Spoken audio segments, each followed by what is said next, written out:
Telangana state teacher eligibility test రాయబోయేటువంటి అభ్యర్థులు మరియు టీశాట్ వ్యూయర్స్కు నమస్కారం. ఈరోజు మనం టెట్ పేపర్ 2 సైన్స్ పెడగాజీలో భాగంగా బోధనా లక్ష్యాలు, విలువలు, NCF 2005, SCF 2011 గురించి తెలుసుకుందాం. పేపర్ 2 సంబంధించినటువంటి సిలబస్ కూడా మనకు ఆల్రెడీ మీకు అవేరే ఉన్నారు. ఇది లాస్ట్ మనకు ఉన్నటువంటి పిల్లల అభివృద్ధి బోధనా శాస్త్రము, భాష 1, భాష 2 ఇంగ్లీషు. తర్వాత 4వ పాయింట్కి వచ్చేసి మనకు గణితము మరియు సైన్స్ సంబంధించి మనకు పెడగాజీ మనకు 6 మార్కులకు వస్తుంది. దీంట్లో మనం ఇంకా క్లారిటీ కనుక చూసినట్లయితే సైన్స్ 30 మార్కులు, గణితం 30 మార్కులు. ఈ 30 మార్కులలో విషయానికి 24 మార్కులు, అదే రకంగా సైన్స్ బోధనా శాస్త్రము బోధనా పద్ధతులకు 6 మార్కులు మనకు సిలబస్లో ఇవ్వబడ్డాయి.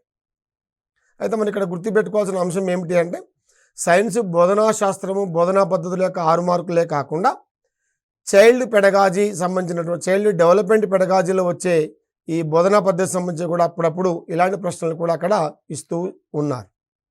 సో మనకి ఈ ఎపిసోడ్లో మనం సైన్స్ పాఠ్యపుస్తకాలు, పాఠ్య నిర్మాణ క్రమం, science curriculum, NCF 2005, SCF 2011, RTE 2009 బోధనా లక్ష్యాలు, విలువల గురించి డీటెయిల్డ్గా తెలుసుకుందాం.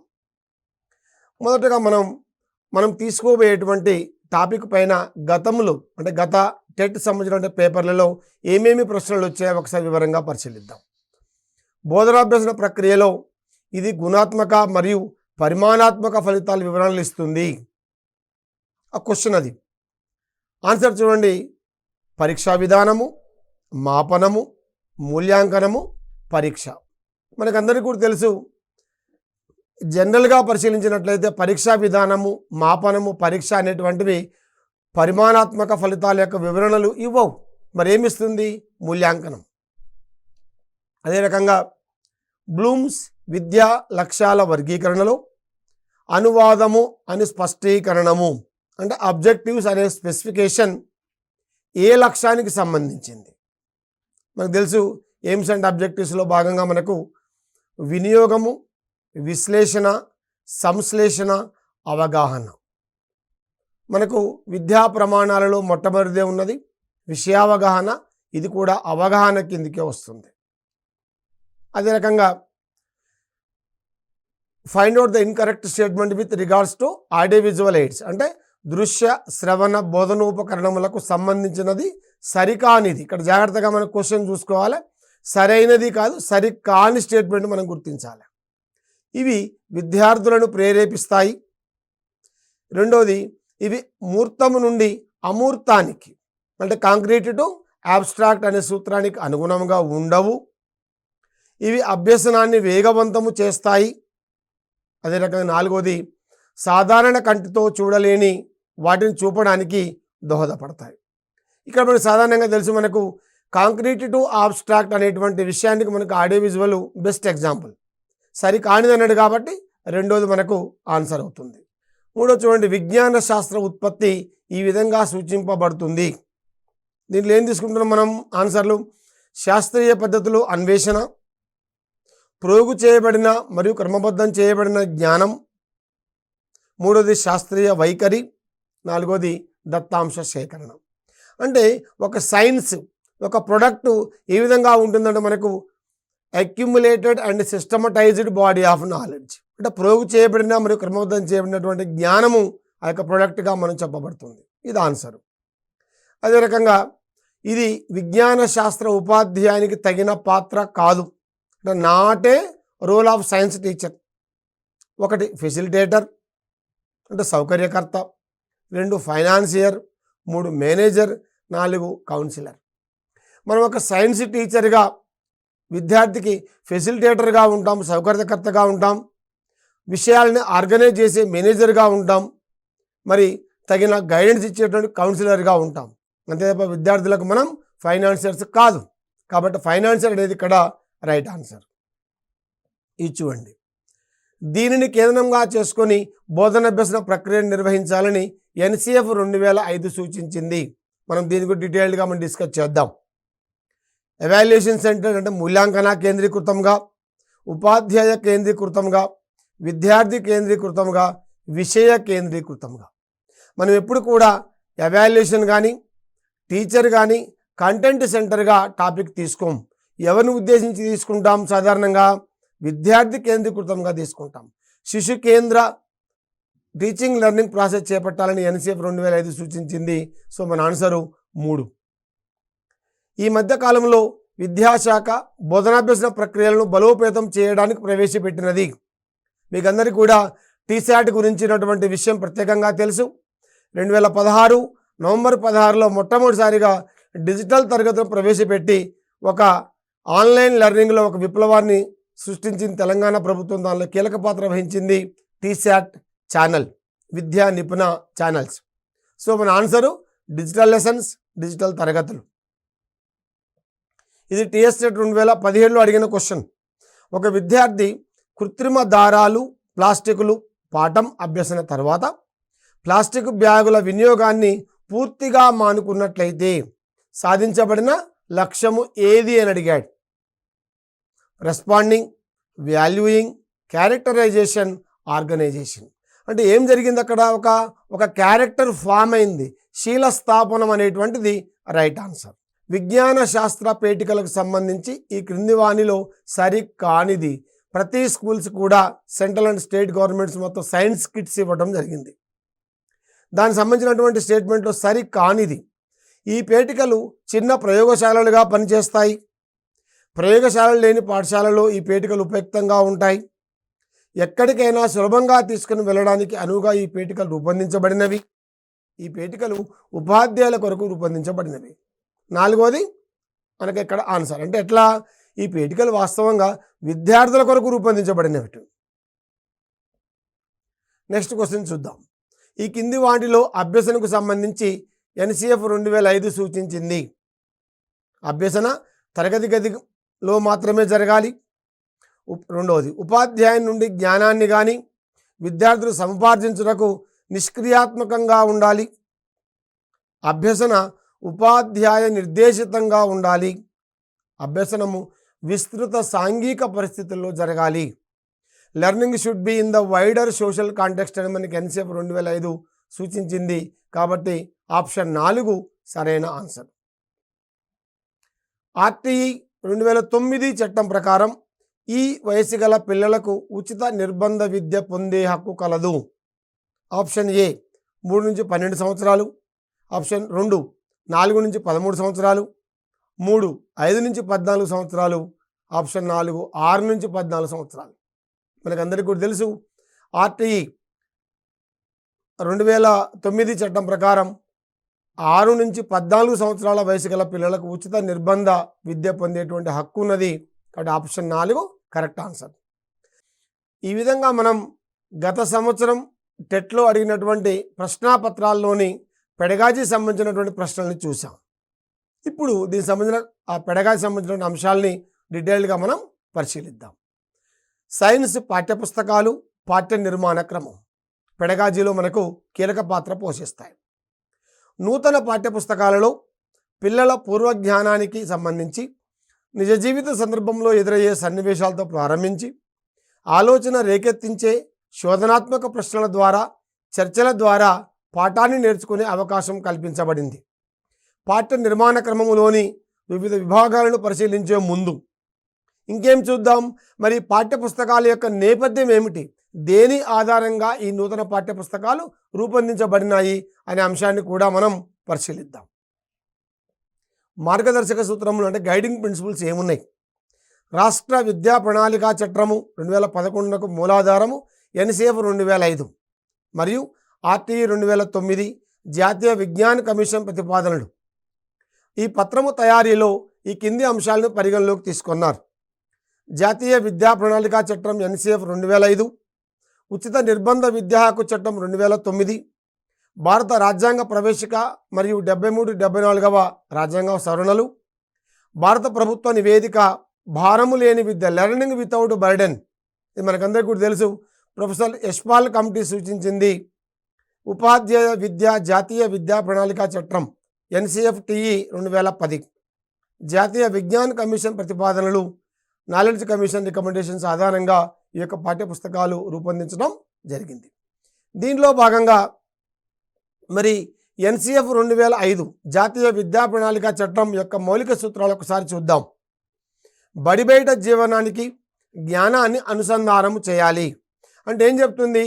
జ్ఞానము అంటే బడిలో ఉన్నది మాత్రమే కాదు, బడి బయట కూడా జ్ఞానం ఉన్నది. ఒక కమ్మరి చక్కటి పనులు చేయగలుగుతాడు, ఒక కుమ్మరి చక్కగా కుండలు తయారు చేయగలుగుతాడు. అదే మనం తయారు చేస్తే కుండ కాదు, చిప్ప కూడా మన చేతికి రాదు. అంటే బడి బయట జీవనానికి జ్ఞానాన్ని అనుసంధానం చేయాలని ఎన్సిఎఫ్ సూచించింది. బట్టి పద్ధతుల నుండి అభ్యసనం దూరం చేయడం, అందుకని మనం కన్స్ట్రక్ట్ ఆ యొక్క మెథడాలజీ అప్రోచ్కి వచ్చేసాం. పాఠ్యపుస్తక కేంద్రంగా కాకుండా పిల్లల్లో సమగ్ర వికాసానికి పాఠ్య ప్రణాళికను పరిపుష్టం చేయడం, పరీక్షలను మరింత సరళము చేసి తరగతి గది జీవనానికి అనుసంధానం చేయడం, దేశ ప్రజాస్వామిక నియమాలకు లోబడి పిల్లల ఆసక్తులు, అభినివేశాలను అభివృద్ధిపరచడం అనేటువంటిది ఎన్సిఎఫ్ సూచించింది. అదేవిధంగా మరి స్టేట్ కరికులం ఫ్రేమ్వర్క్ 2011 ఏం చెప్పింది అంటే మన రాష్ట్ర దృక్పథం, పర్స్పెక్టివ్ ఆఫ్ అవర్ స్టేట్. విద్య యొక్క ప్రాథమిక ఉద్దేశం పిల్లలందరినీ బాధ్యతాయుతమైన హేతుబద్ధమైన పౌరులుగా తయారు చేయడం. విద్యా ప్రణాళిక రూపకల్పనలో పిల్లల యొక్క అవసరాలు, కోరికలు కేంద్ర బిందువులుగా ఉండాలని సూచించింది. పిల్లలు నేర్చుకోవడంలో ఒక జ్ఞానాత్మక క్రమం ఉంటుంది. విద్యా ప్రణాళికను ఈ క్రమము మరియు పిల్లల మానసిక స్థాయిల ఆధారంగా రూపొందించటం. అదేవిధంగా ఫలితముల కంటే వాటిని పొందే ప్రక్రియలను పరిపుష్టి చేయడానికి అధిక ప్రాధాన్యతనియడం. విద్యా ప్రణాళిక అనేది గతిశీలమైనది. ఇది పాఠ్యపుస్తకాలపై పరిమితం కారాదు. ఇది పరిసరాలు, బాహ్య ప్రపంచంతో అనుసంధానమై పిల్లలు, ఉపాధ్యాయుల సృజనాత్మకతను పెంచడానికి దోహదపడాలి. విద్యా ప్రణాళికతో పాటు విద్యా పరిపాలన, పాఠశాలకు చెందిన అన్ని కార్యకలాపాలలో వికేంద్రీకరణను అమలు చేయడం. అదేవిధంగా ఉపాధ్యాయ విద్యా జాతీయ ప్రణాళిక చట్టం అంటే national curriculum framework teacher education 2010. ఉపాధ్యాయ విద్య జాతీయ ప్రణాళిక చట్టము ముఖ్యంగా పూర్వ బోధన ప్రీ సర్వీస్ ఎడ్యుకేషన్ను శక్తివంతం, సమర్థవంతం చేయడము సూచించింది. మనకందరికీ కూడా తెలుసు, బిఎడ్ 1 year కోర్సు ఉండే గతంలో, తర్వాత 2 years కోర్సుగా మార్చడం జరిగింది. ఉపాధ్యాయుల వృత్యంతర శిక్షణలో వృత్తి నైపుణ్యాలను పెంపొందించడం, విద్యా ప్రణాళిక, పాఠ్య ప్రణాళిక అమలులో పరిశోధనలు జరిపి వాటిని మూల్యాంకనం చేయడం, ఉపాధ్యాయుల సంసిద్ధత మరియు వృత్తిపరమైన నైతిక విలువలను పెంపొందించడం అంటే కంటిన్యూస్ ప్రొఫెషనల్ డెవలప్మెంట్ పైన దృష్టి పెట్టాలని ఎన్సిఎఫ్ టీఈ 2010 సూచించింది. విద్యా హక్కు చట్టం 2009 ఆర్టీఈ 2009గా మనం చెప్పుకుంటాం. ఆర్టీఈ 2009 చట్టం ప్రకారం ఇంతకుముందు మనకు ప్రశ్న కూడా చూసాం. 6 నుంచి 14 సంవత్సరాల వయసు గల పిల్లలకు ఉచిత నిర్బంధ విద్య పొందేటువంటి హక్కు కలదు. విద్యా హక్కు చట్టం 2009లోని అధ్యాయం 5లోని సెక్షన్ 29 సబ్సెక్షన్ 2 ప్రకారం పిల్లల ప్రగతిని నిరంతరంగా సమగ్రంగా మూల్యాంకనం చేయాలి. దీని ఆధారంగానే మనం సిసి తీసుకుంటాం, తర్వాత మనం డిస్కస్ చేసుకుంటాం. రాజ్యాంగంలో పొందుపరిచిన విలువలు ఎంతవరకు పిల్లలు సాధించారో మూల్యాంకనం చేయాలి. పిల్లలు సాధించిన జ్ఞానం, నైపుణ్యాలు, సామర్థ్యాలు మదింపు చేయాలి. భయరహిత వాతావరణంలో భావాన్ని స్వేచ్ఛగా వ్యక్తము చేసేలా చేయాలి. బాలల పూర్తి సామర్థ్యం మేరకు శారీరక, మానసిక శక్తులు అభివృద్ధి చెందాయో లేదో మూల్యాంకనం చేయాలి. మనకందరికీ కూడా తెలుసు, ఎస్డిజి గోల్స్లో 4వ గోల్ క్వాలిటీ ఎడ్యుకేషన్ దీని ఆధారంగానే వచ్చింది. ఇప్పుడు మనం ఈ నేపథ్యంలో నూతన సైన్స్ పాఠ్యపుస్తకాలు, దాని యొక్క పాఠ్య నిర్మాణ క్రమాన్ని ఏర్పాటు చేయడం జరిగింది. మరి యొక్క పాఠ్య నిర్మాణ క్రమంలో పాఠ్యపుస్తకాలు ఏ క్రమ పద్ధతిలో ఉన్నాయో ఒకసారి చూద్దాం. ప్రారంభ సన్నివేశం, ఆలోచనాత్మక ప్రశ్నలతో కూడినటువంటి పరిచయం ఉంటుంది. అంటే ఏదైనా ఒక సన్నివేశం, ఆ ఇంట్రడక్షన్తో ఆ యొక్క సిచ్యువేషన్ అనేది ప్రారంభమవుతుంది. రెండవది కృత్యాలు. ఎందుకు ఇవ్వబడ్డ యాక్టివిటీస్? భావనలు అర్థం చేసుకొని లోతుగా విశ్లేషించడానికి, పిల్లలు సొంతంగా చేయడం ద్వారా స్వీయ అభ్యసనం, అనుభవం పొందడానికి ఈ యొక్క కృత్యాలు ఇవ్వబడ్డాయి. తర్వాత ఆలోచించండి, చర్చించండి. పాఠంలోని విషయాన్ని మరింత లోతుగా అవగాహన చేసుకోవడానికి, ఆలోచనాత్మక ప్రశ్నలు పిల్లలచే చర్చింపజేయడానికి ఈ ఐటమ్ ఇవ్వడం జరిగింది. మీకు తెలుసా బాక్స్ ఐటమ్స్లో ఇచ్చారు. పిల్లల్లో విషయం తెలుసుకోవాలన్న ఉత్సుకత కలగజేయడానికి, వివిధ భావనలు లోతుగా అర్థం చేసుకోవడానికి ఇది ఇవ్వడం జరిగింది. అదేవిధంగా ప్రయోగశాల కృత్యం అంటే పిల్లలు సొంతంగా చేయడం ద్వారా నేర్చుకోవడం. సైన్స్ అంటేనే లెర్నింగ్ బై డూయింగ్. దానికోసం ప్రయోగశాల కృత్యాలు ఇచ్చారు. పట్టికలు నింపడం, విశ్లేషించడం. సమాచార సేకరణ నైపుణ్యాలు, విశ్లేషణ నైపుణ్యాలు ఒక విద్యా ప్రమాణం. మరి అది పెంపొందించడానికి ఈ అంశం ఇవ్వడం జరిగింది. బొమ్మలు గీయడం, ఫ్లో చార్ట్ అంటే భావనలు అవగాహన చేసుకోవడానికి, భావ ప్రసారం చేయడానికి ఈ యొక్క అంశం ఇవ్వడం జరిగింది. ఇది కూడా ఒక విద్యా ప్రమాణంగా మనం గుర్తుపెట్టుకోవాలి. నమూనాలు తయారు చేయడం, ప్రదర్శించడం అంటే మన భావనలను అవగాహన చేసుకోవడానికి, మన భావ ప్రసారం చేయడానికి ఇది ఉపయోగపడుతుంది. 9వది కథలు, వ్యక్తి చరిత్రలు, ఆవిష్కరణలు. సైన్స్లో మరి ప్రఖ్యాతమైనటువంటి సైంటిస్టులు అనేక మంది ఉన్నారు. వారి యొక్క చరిత్రలు, వారి యొక్క ఆవిష్కరణలు చదవటం ద్వారా పిల్లలు మరింత ఇన్స్పైర్ అయిపోయి నూతన ఇన్వెన్షన్స్ వైపు దృష్టి సారిస్తారు. దానికోసం ఇవ్వటం జరిగింది. అనుబంధాలు, సపరేట్ అపెండిక్స్ ఇంకా అదనపుగా తెలుసుకోవాలనుకునేటువంటి విద్యార్థులను ఉద్దేశించి అనుబంధాలు ఇవ్వడం జరిగింది. అపెండిక్స్. అంతర్గత ప్రశ్నలు, విషయ అనుసంధాన ప్రశ్నలు అంటే కొంత పారాగ్రాఫ్లో కొంత మ్యాటర్ ఇచ్చిన తర్వాత ఒక ఇన్నర్గా కూడా కొన్ని ప్రత్యేకమైన ప్రశ్నలు ఇవ్వడం జరిగింది. అంటే ఏ మేరకు పిల్లలు అవగాహన చేసుకున్నారు లేదా తెలుసుకోవడానికి ప్రశ్నలు ఇవ్వడం జరిగింది. కీలక పదాలు, మనం ఏమి నేర్చుకున్నాం మొత్తం ఒక సినాప్సిస్ రూపంలో ఇవ్వడం, ఒక జిస్ట్ రూపంలో ఇవ్వడం జరిగింది. అదే రకంగా అభ్యసనాన్ని మెరుగుపరుచుకుందాం, ప్రశ్నలు జవాబులు ఇవ్వడం జరిగింది. ఈ విధంగా ఇచ్చినటువంటి యొక్క పాఠ్య నిర్మాణ క్రమం మొత్తము కూడా, పాఠ్యపుస్తకాలు మరి యొక్క కంటెంట్ మొత్తం కూడా కొన్ని ప్రత్యేకమైనటువంటి థీమ్స్, దీన్నే మనం తెలుగులో ఇతివృత్తాలు అంటాం. ఈ క్రింది ఇతివృత్తాల ఆధారంగా సైన్స్ పాఠ్య ప్రణాళిక రూపొందించబడింది. ఏంటా ఇతివృత్తాలు? 1వది ఆహారం, 2వది పదార్థాలు, 3 జీవులు ఎలా నిర్మితమవుతాయి, 4 కదిలే వస్తువులు, ప్రజల ఆలోచనలు, 5 వస్తువులు ఎలా పనిచేస్తాయి, 6 సహజ దృగ్విషయాలు, 7 సహజ వనరులు. మరి ఈ థీమ్స్ ఆధారంగా సాధారణంగా 6 నుంచి 10వ తరగతి యొక్క పాఠ్యపుస్తకాలు ఉన్నటువంటి యొక్క కాంటెంట్ మొత్తం కూడా, ఆ యొక్క సిలబస్ మొత్తం కూడా ఇతివృత్తాల వారీగా పాఠ్యాంశాల అమరిక జరిగింది. మనం ఒక్కొక్క ఇతివృత్తాన్ని జాగ్రత్తగా చూద్దాం. ముఖ్యంగా బయాలజీ విషయానికి వచ్చినప్పుడు ఒక 4 ఇతివృత్తాలు మనం తీసుకుంటాం. ఇక్కడ ఆహారం, 6వ తరగతిలో మన ఆహారం, జంతువులు ఏం తింటాయి పాఠాలు ఉన్నాయి. 7వ తరగతిలో ఆహారంలోని అంశాలు, 8th క్లాసులో మొక్కల నుండి ఆహార ఉత్పత్తి, జంతువుల నుండి ఆహార ఉత్పత్తి, 9thలో వ్యవసాయ ఉత్పత్తులు సవాళ్ళు, 10thలో పోషణ ఆహార సరఫరా వ్యవస్థ పాఠం ఉన్నది.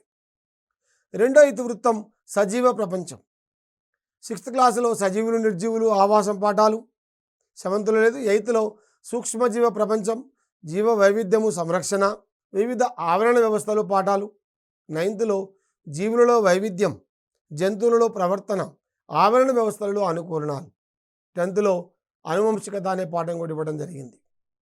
మరొక ఇతివృత్తం జీవులు ఎలా నిర్మితమవుతాయి అంటే జీవులు వేడితో నిర్మించబడినాయి అనేటువంటి ఇతివృత్తం లోపల 6వ తరగతిలో మొక్కలు, భాగాలు, వాటి విధులు, జంతువులలో చలనాలు, 7th క్లాస్ మొక్కలలో పోషణ, జీవులలో శ్వాసక్రియ, మొక్కలలో ప్రత్యుత్పత్తి, విత్తనాల ప్రయాణం, నీరు ఉన్నదే కొంచెం వృధా చేయకండి. 8th క్లాస్ విషయానికి వచ్చినప్పుడు కణం, జీవుల మౌలిక ప్రమాణం, జంతువులలో ప్రత్యుత్పత్తి, కౌమార దశ, మనకు అనారోగ్యం ఎందుకు కలుగుతుంది.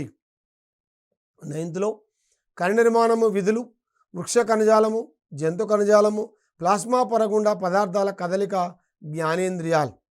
10th క్లాస్ శ్వాసక్రియ, ప్రసరణ వ్యవస్థ, విసర్జన వ్యవస్థ, ప్రత్యుత్పత్తి, నియంత్రణ సమన్వయము, జీవక్రియలలో సమన్వయం. మరొక ఇతివృత్తం సహజ వనరులు, 6వ తరగతిలో వర్షం ఎక్కడి నుంచి వస్తుంది, దారాల నుండి దుస్తుల దాకా, నీరు మనకు ప్రాణాధారం. 7th క్లాసులో పట్టు, ఉన్ని, నేల మన జీవనం, అడవి మన జీవనం, ఉష్ణం, వాతావరణం శీతోష్ణ స్థితి, గాలి, పవనాలు, తుఫాన్. 8th క్లాస్లో పీల్చలేము తాగలేము అంటే కాలుష్యం మీద ఇవ్వడం జరిగింది. 9thలో కూడా నేల కాలుష్యం, జీవ భౌతిక రసాయన వలయాలు. 10thలో సహజ వనరులు, మన పర్యావరణం, మన బాధ్యత. ఈ రకంగా ఇతివృత్తాల ఆధారంగా 6 నుంచి 10వ తరగతి లోపల వివిధ పాఠ్యాంశాలని అమర్చడం జరిగింది. మరి మనం సైన్స్ ఎందుకు నేర్పుతా ఉన్నాం, ఎందుకు పిల్లలకు నేర్పుతా ఉన్నాం? సైన్స్ యొక్క బోధన లక్ష్యాలు ఏంటి? ర్యాంకులు, మార్కులు, గ్రేడింగ్ వీటి కోసమేనా? కాదు కదా. ఒక పాఠ్యపుస్తకం, ఒక పాఠ్యాంశం చదివిన తర్వాత పిల్లవాళ్ళు మనం ఏమి ఎక్స్పెక్ట్ చేస్తున్నామో అవి లక్ష్యాలు. ఏంటి సైన్స్ యొక్క బోధన లక్ష్యాలు? సైన్స్ పట్ల ఆసక్తి, జిజ్ఞాసను కలిగించేందుకు, శాస్త్రీయ వైఖరి, దృక్పథములను పెంపొందించుటకు, సూత్రాలు, నియమాలు, సిద్ధాంతాలను అవగాహన చేసుకొని నిజ జీవితంలో అన్వయించుకునేందుకు, ప్రకృతిని అవగాహన చేసుకొని సహజీవనము గడిపేందుకు, సమకాలీన ప్రపంచంలో సైన్స్ ద్వారా జరిగే ఆవిష్కరణలను విద్యార్థులకు తెలిపి ఆసక్తి పెంపొందించుటకు, ప్రక్రియా నైపుణ్యాలను పెంపొందించుటకు, ప్రకృతిలో కనిపించే అనేక దృగ్విషయాలపై ఆసక్తిని పెంచి కార్యకారణాలపై ప్రశ్నించి తెలుసుకోవాలనే కోరిక విద్యార్థులలో పెంపొందించుటకు, సైన్స్లో నిర్ధారించుకున్న విద్యా ప్రమాణాలను సాధించేందుకు. ఇవన్నీ కూడా సైన్స్ యొక్క బోధనా లక్ష్యాలు. అంతేగాని సైన్స్ చెప్పడం ద్వారా ఈ పాఠం అయిపోయింది, సిలబస్ అయిపోయింది, మార్కులు, ర్యాంకు, గ్రేడింగ్ కాదు. ఎందుకంటే ఇది క్వశ్చన్లు వస్తూ ఉంటాయి. సైన్స్ యొక్క బోధనా లక్ష్యము కానిది ఏదని క్వశ్చన్ అడిగినప్పుడు మనం గుర్తుపెట్టుకోవాలి. మరి సైన్స్ బోధన ద్వారా విలువల అభివృద్ధి. మనం సైన్స్ చెప్తున్నాము అంటేనే అంతర్లీనంగా కొన్ని విలువలను మనం అభివృద్ధి చేస్తూ ఉంటాం. పాఠశాల విద్యలో 6, 7 తరగతులలో సామాన్య శాస్త్రము, 8, 9 తరగతులలో జీవశాస్త్రము, భౌతిక రసాయన శాస్త్రముగా సైన్స్ బోధన నిర్వహణ జరుగుతున్నది. సైన్స్ బోధన ద్వారా విద్యార్థులలో ప్రధానంగా సాధించాల్సిన లక్ష్యాలు: శాస్త్రీయ వైఖరి, శాస్త్రీయ దృక్పథం పెంపొందించటం, దృగ్విషయాల కార్యాచరణ సంబంధాలను గుర్తించడం, అంటే కార్యకారణ సంబంధాన్ని, కాజ్ అండ్ ఎఫెక్ట్ను గుర్తించగలగాలి పిల్లలు. ప్రకృతి గురించి అవగాహన పొందడం, ప్రక్రియా నైపుణ్యాలను పెంపొందించడం, వీటితో పాటు శాస్త్రీయ విలువలు పెంపొందించడం. ఇక్కడ మనం కార్యకారణ సంబంధము గుర్తించడం ఒక ప్రధానమైనటువంటి లక్ష్యము మరియు విలువ. ఉదాహరణకు ఒక యాక్సిడెంట్ జరిగింది అనుకుందాం. సాధారణంగా అయితే ఏమంటారు? వాళ్ళు లేచిన అలా బాగాలేదనో, చూసుకోలేదనో, పొద్దున్న లేచి ఓనముఖం చూసినో ఇట్లా అంటారు. ఒక సైన్స్ విద్యార్థిగా ఏం ఆలోచించాలా? ఆ యొక్క వాహనముల యొక్క కాలము, దూరము, వేగములను అంచనా వేయడంలో వారు విఫలమయ్యారు కాబట్టి యాక్సిడెంట్ జరిగింది. అది కదా సైన్స్ పరంగా మనం ఆలోచించదగింది. ఎంత దూరం ఉన్నది, ఎంతసేపట్లో మనం ప్రయాణం చేయగలుగుతాం, దానికి మనం ఎంత వేగంతో ప్రయాణం చేయాలలాంటి అంశాలు మనం దృష్టిలో తీసుకున్నప్పుడు కాజ్ అండ్ ఎఫెక్ట్గా చెప్పాలి మనం. సైన్స్ బోధన ద్వారా విలువల అభివృద్ధి. సైన్స్ బోధనలో ప్రధానంగా పెంపొందించాల్సినటువంటి విలువలు ఏమేమి ఉన్నాయో ఒకసారి జాగ్రత్తగా చూద్దాం. నిష్పాక్షికత, నిజాయితీ, నిష్కపటం, జవాబుదారీతనం, ఒక రెస్పాన్సిబిలిటీ, న్యాయంగా ఉండటం, నాయకత్వం, ఒక లీడర్షిప్, ఉత్సుకత, ఆసక్తి, సైన్స్ పట్ల ఒక ఆసక్తి, ఉపయోగిత, అంటే మనం ఏం చేస్తున్నామో డైలీ లైఫ్లో ఉపయోగించుకోవాలి దాన్ని, సహకారం, ధైర్యం, విధేయత, ప్రశంస, అభినందన, సౌందర్యాత్మక స్పృహ మొదలైనవన్నీ కూడా సైన్స్ బోధన ద్వారా ఇలాంటి విలువలను మనం పెంపొందించగలుగుతున్నాం. మరి ఈ సైన్స్ బోధన ద్వారా పెంపొందించేటువంటి ఈ యొక్క విలువలు మొత్తము కూడా, ఈ యొక్క విలువలను మనం ఒక 6 రకాలుగా వర్గీకరించుకోవచ్చు. ఏంటవి? ప్రాయోజిత విలువలు, సాంస్కృతిక విలువలు, క్రమశిక్షణ విలువలు, సౌందర్యాత్మక విలువలు, నైతిక విలువలు, మానసిక విలువలు. మనకొకటి కూడా మనం డీటెయిల్డ్గా మనకు ఆ సంబంధించిన క్వశ్చన్స్ కూడా వస్తూ ఉంటాయి. ఉదాహరణకు కల్చరల్ వాల్యూస్, సైన్స్ పట్ల మనం ఏ ప్రాంతానికి వెళ్ళినా కూడా ఆ సైన్స్ యొక్క డెవలప్మెంట్లో, మన యొక్క ఆహారపు అలవాట్లలో, ఆయా ప్రాంతం యొక్క ఆచార వ్యవహారాలు, ఆ ప్రాంతంలో దొరికే ఆహారం ఆధారపడి ఉంటుంది. అదే రకంగా ఈస్థెటిక్స్ అండ్ సౌందర్యాత్మక విలువలు, మనం బయోడైవర్సిటీ అంటాం, జీవ వైవిధ్యము దాని యొక్క కాపాడటం లోపల ఈ యొక్క విలువలు ప్రధాన పాత్ర పోషిస్తాయి. నైతిక విలువలు మనం చెప్పడమే కాకుండా ఆచరించి చూపడంలో ఇవి ప్రధాన పాత్ర వహిస్తాయి. అదే రకంగా మానసిక విలువలు, ఇవన్నీ కూడా సైన్స్ బోధన ద్వారా డెవలప్ అయ్యేటువంటి విలువలుగా మనం చెప్పుకోవచ్చు. సాధారణంగా వీటిపైన ఎక్కువ క్వశ్చన్స్ 1 or 2 క్వశ్చన్స్ వస్తూ ఉంటాయి. ఇంకా ప్రధానంగా మరొకటి ఉన్నది, మనం ఇంతకుముందు ఒక క్వశ్చన్ కూడా చూసాం, సైన్స్ టీచర్ యొక్క పాత్ర ఏమిటి అని. ప్రపంచమే ఒక గ్లోబల్ విలేజ్, ఒక కుగ్రామంగా మారుతున్నటువంటి ఈ వేళ సైన్స్ టీచర్ యొక్క పాత్ర ఎలా ఉండాలి అంటే, నేటి విద్యా విధానంలో ఉపాధ్యాయులు బహుముఖ పాత్రలను పోషించాలి. ముఖ్యంగా విజ్ఞాన శాస్త్ర ఉపాధ్యాయుడు అనేక రకాల పాత్రలను పోషించాల్సి ఉంటుంది. ఏంటవి? ఒక ప్రణాళిక రచయిత అంటే ఒక ప్లానింగ్ ఉండాలి. ఎప్పుడు ఏ టైంలో ఏ పాఠం చెప్పాలా, ఎప్పుడు ఏ టైంలో ఏ ఎక్స్పెరిమెంట్ చేయాలా, ఆ ప్రయోగం చేసినప్పుడు తీసుకోవాల్సిన జాగ్రత్తలు ఏంటి, ప్రయోగానికి ముందేం జాగ్రత్తలు ఉన్నాయి, ప్రయోగం జరుగుతున్నప్పుడు ఏం జాగ్రత్తలు ఉంటాయి, ప్రయోగం తర్వాత ఏం తీసుకోవాలా అంటే అంశాలు మొత్తం కూడా సరిగా ప్లాన్ చేయగలగాల. ఏ ప్రాజెక్ట్ ఇస్తున్నాము, ప్రాజెక్టులో ఏ పిల్లవాడు ఎలా పార్టిసిపేట్ చేయాలా, ఈ రకంగా మొత్తం ఒక ప్లానింగ్ టీచర్ చేపడతాడు. నిర్వాహకుడు, సరైన టీచింగ్ లెర్నింగ్ ప్రాసెస్ని నిర్వహించే నిర్వాహకుడు. నెక్స్ట్ సమన్వయకర్త, పిల్లలు వివిధ జట్లలో పని జరుగుతున్నప్పుడు వారి కోఆర్డినేట్ చేయగలగాల. అదే రకంగా అన్వేషకుడు, నిరంతరం పిల్లల్లో ఉండేటువంటి టాలెంట్ని ఏ విధంగా మనం బయటకు తీయాలనే ఒక అన్వేషణలో టీచర్ ఉండాల. ఒక మధ్యవర్తి అంటే కంటెంట్ లెర్నింగ్ లోపల పిల్లలకు ఒక మధ్యవర్తిగా ఉండాలి. ఒక మార్గదర్శకుడు, తను నిరంతరం చదువుతూ పిల్లల చేత చదివిస్తూ ఉండేటువంటి యొక్క మార్గదర్శకుడుగా, ఒక పైనీర్గా టీచర్ ఉండాలా. అదే రకంగా ఫెసిలిటేటర్, సౌకర్యకర్త, ఎప్పుడు కూడా తన యొక్క భావాన్ని పిల్లలపైన రుద్దేటువంటి అతను కాదు టీచర్. అంటే పిల్లల యొక్క లెర్నింగ్ని, అతని యొక్క అభ్యసనము జరిగేటువంటి దానిని గమనించేటువంటి సౌకర్యకర్తగా మాత్రమే టీచర్ ఉండాలనేటువంటిది మనకు ఎన్సేఫ్ కూడా సూచించింది. ఉదాహరణకు ఒక ప్రణాళిక రచయిత ప్లానర్గా తీసుకున్నప్పుడు విజ్ఞాన శాస్త్ర ఉపాధ్యాయుడు ముఖ్యంగా 2 రకాల పథక రచనలు చేపడతారు. ఏంటవి? పాఠ్య ప్రణాళిక పథకం యొక్క రచన, సహపాఠ్య ప్రణాళిక పథకం యొక్క రచన. అంటే మన కోకరికులర్ యాక్టివిటీస్ కూడా ఎంత ఇంపార్టెంటో మనం చూస్తూ ఉంటాం. వాటిని కూడా సరైన రీతిలో మనం ప్లానింగ్ చేయగలగాల. ఈ రకంగా మనము సైన్స్ టీచర్గా వివిధ రోల్స్ నిర్వహించాల్సి వచ్చినప్పుడు, ఎందుకంటే పిల్లలు సైన్స్ టీచర్కు దగ్గరగా మెదులుతూ ఉన్న క్రమం లోపల అనేకమైనటువంటి బహుముఖ రోల్స్ మనం టీచరు నిర్వహిస్తున్న నేపథ్యం లోపల మనం ఆ విలువల్ని తీసుకున్నాం, ఆ యొక్క టీచర్ రోల్స్ తీసుకున్నాం. ఈ ఎపిసోడ్లో మనం సైన్స్ పాఠ్యపుస్తకాలు, ఎన్సిఎఫ్ 2005, ఎస్సిఎఫ్ 2011, ఆర్టీఈ 2009, బోధనా లక్ష్యాలు, సైన్స్ బోధనా విలువల గురించి వివరంగా తెలుసుకున్నాం. మరొక అంశంతో మళ్ళీ కలుద్దాం.